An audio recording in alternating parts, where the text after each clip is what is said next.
Hello once again. Today we are talking about monopolistic competition as the market structure. For the monopolistic competition, we are going to talk about the difference between monopolistic competition, perfect competition, and monopolistic markets. And then we talk about examples of monopolistic competition, demand curve, and advantages versus disadvantages. Then we talk about dead weight loss under monopolistic competition. For this, monopolistic competition refers to a market structure where it lies between perfect competition and monopolistic markets. This is the market structure in which there are also different sellers with different buyers, but for the sellers the difference is that each seller has the percentage of market to control, which is different from perfect competition market. For the characteristics of monopolistic competition, it is where we have the product differentiation. This is where different producers produce differentiated products. For example, if they are producing rice, one may make sure that his or her rice is better than the others. There is also low barriers to entry and exit. Although there are low, but there is barriers to entry and exit, which is also different from perfect competition where there is no barriers, and then there is non-price competition. The market leaders are not fighting over the price, and there is limited market power, which means that they are not controlling the also monopolistic competition markets. Sellers, their price setting, they have price setting. The sellers have price setting ability. This means that for the monopolistic competition, each seller has a certain ability to set the price different from his competitors in the same market structure. And then for the perfect competition, it is where there are many sellers and many buyers. And the difference is that from monopolistic competition, in the perfect competition, all buyers and sellers have complete information about the market. There is also homogeneous products or identical products. There are low barriers to entry and exit, or low to no barriers of entry and exit. There are no market power. This means that sellers cannot control the market, but market is controlled by the invisible hand of demand and supply, which means that demand and supply is the control of the market. There are also price taking behavior. This is where both clients and sellers are price takers.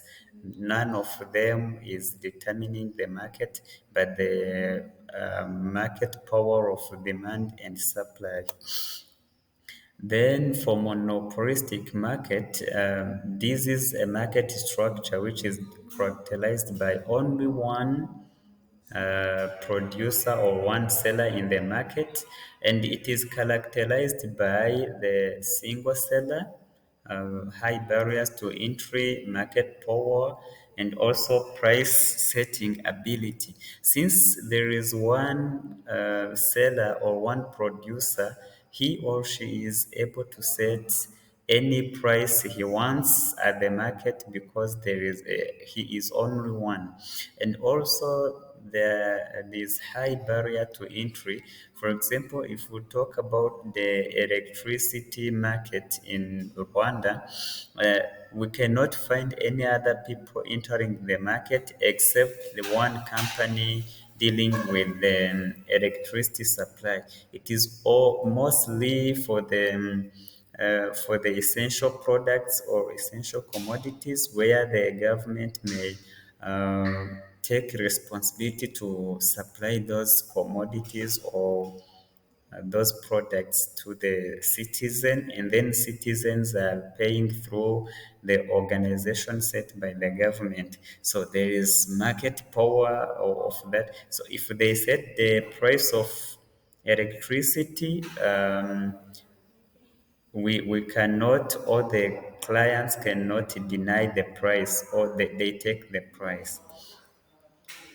So for an example of monopolistic competition, if we talk about monopolistic competition, we may say an example of a hairdressing salon.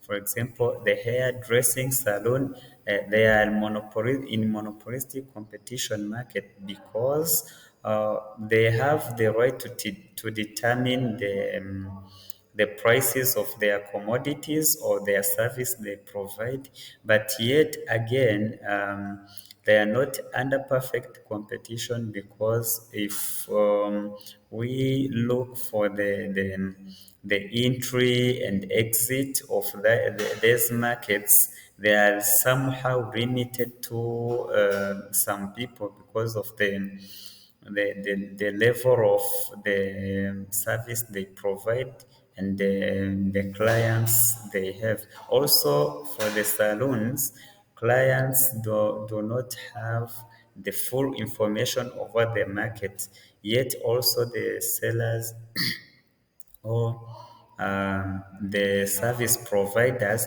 they don't have the same information. You may go to some hairdressing salon, and you find the prices are different from other hairdressing salons, so which means they don't have they don't share the same information. And then talking about the demand curve in a monopolistic competition and versus demand curve in monopolies. For the monopolistic competition, demand curve they are sloping downwards, which means that they are called perceived demand curve because they represent for the firm's product as perceived by the firms themselves. While for the demand curves under monopolies, these demands are determined by the market power of demand and supply, which are quite a difference between demand curve under monopolies and demand curve under monopolistic competition. And again, both monopolistic competition has both advantages and disadvantages. Where for the advantages, we may talk about product differentiation. We've seen that it's where, because they're under competition, some may find a way of increasing their product quality and, for them to win the competition or to create the unique selling point. There is also high chance of advertising and the innovation through competition. For the disadvantages, there are high prices, there is less efficiency. Sometimes they do forging of the products. Also, there are little barrier to entry in the market. For the short run versus long run monopolistic competition, in the short run, equilibrium monopolistic competition allows the difference or difference in level of profit and losses. So they adjust the output and price based on the conditions in short run. The demand curve looks like this, and then for the long run, due to free entry and exit, know that monopolistic competition has some more degree of free entry and exit. Firms earn zero economic profit, and then sometimes some firms leave the market. And then this implies that in the monopolistic competition, there comes deadweight losses due to firms have some degree of market power and they can sell they can set their prices above marginal cost. This means that the clients, the consumer surplus will be reduced, and then the economic surplus or the economic profit will be reduced because the products of different firms are not perfect substitute to each another, different to perfect competition. Consumers have a preference to for one product over another because they are not perfectly substitute. Therefore, the firms under monopolistic competition, they charge higher prices when they would as they would in a perfectly competitive market. And then this marks the end of presentation or the end of explanation about the perfect competition different to monopolistic competition. Thank you very much.